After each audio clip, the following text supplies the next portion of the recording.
Kemira has published its January-September 2021 results.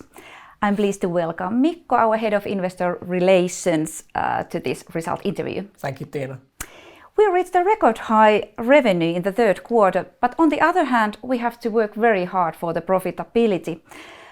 So Mikko, how would you summarize this twofold quarter? Well, indeed, it was a twofold quarter, and if we start from the demand side, so from the markets, so we continued to see strong market demand in Q3, as was the case in Q2, and really the demand was good in both segments across the board, which was positive. If we then, how this translated into our business, so the good demand was also visible in our top line. So our revenue grew by 16%, was 693 million euros. And as you mentioned, it indeed was a record quarter for us, although Q3 is typically our strongest quarter seasonally. Organic growth in Q3, that was 16%. And if we exclude the more volatile oil and gas business, it was 11%, meaning that the growth was really broad-based again this quarter, as was the case in Q2. In terms of results, profitability, operative EBITDA, that grew to 116 million euros, whereas the profitability, the margin, was slightly impacted by higher raw material prices, and that declined to 16.7%.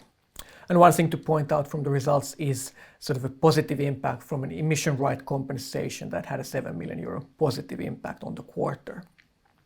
In terms of our segments, pulp and paper, the bigger one, so revenue grew by 11%. Here demand was good, strong, regionally, particularly in Americas and the EMEA regions, and really across the customer segments. So in pulp, packaging, and printing and writing, which was encouraging and positive.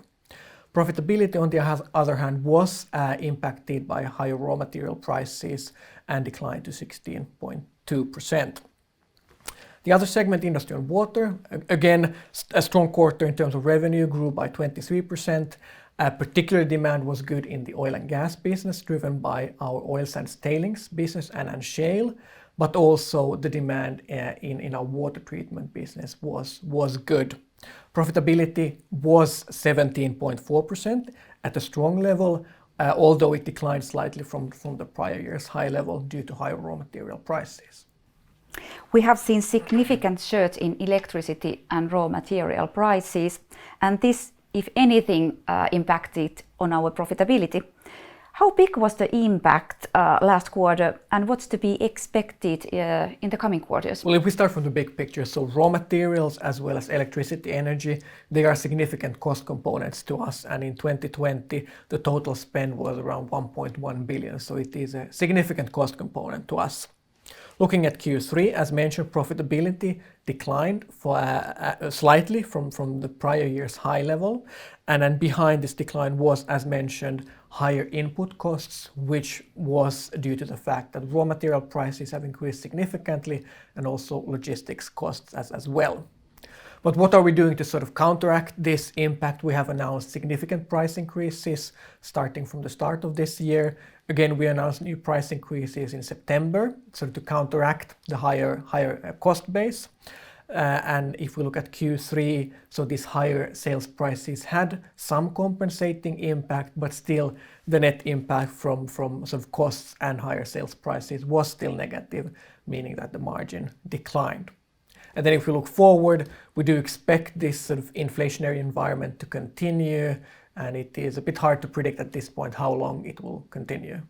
Will any of this cause changes in our outlook for the rest of the year? Well, we have kept the outlook unchanged. What we have done is specified the assumptions behind the outlook, as we have only one quarter left of the year.